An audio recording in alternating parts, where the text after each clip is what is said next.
बंगाल के डीजीपी राजीव कुमार का बयान सामने आया है कि माहौल खराब करने की कोशिश की गई है। डीजीपी के जरिए ये बात कही गई, पब्लिक की सिक्योरिटी को तरजीह दी जा रही है। हमारे पास खास इनपुट है ताकि गड़बड़ी फैलाई जा सके और माहौल खराब किया जा सके, उसके खिलाफ हम कार्रवाई कर सके। चेयरपर्सन नासिर किसी भी हद तक जाने को तैयार है, माहौल को बिगाड़ा जा सके।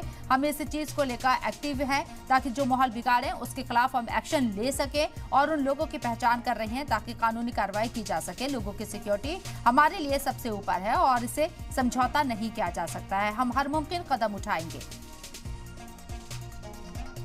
तो डीजीपी के जरिए ये बातें कही गई है, बंगाल के डीजीपी के जरिए ये बात की गई है।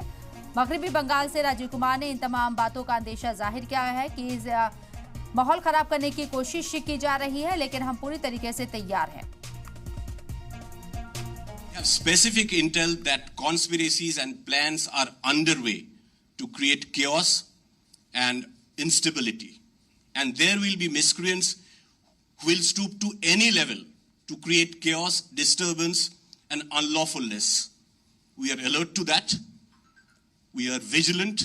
We are identifying those miscreants, and we'll take appropriate legal actions so that the safety and the security of the common people, which is paramount, which tops our list of priorities, which is a non-negotiable, that should not be compromised. We'll take all possible actions.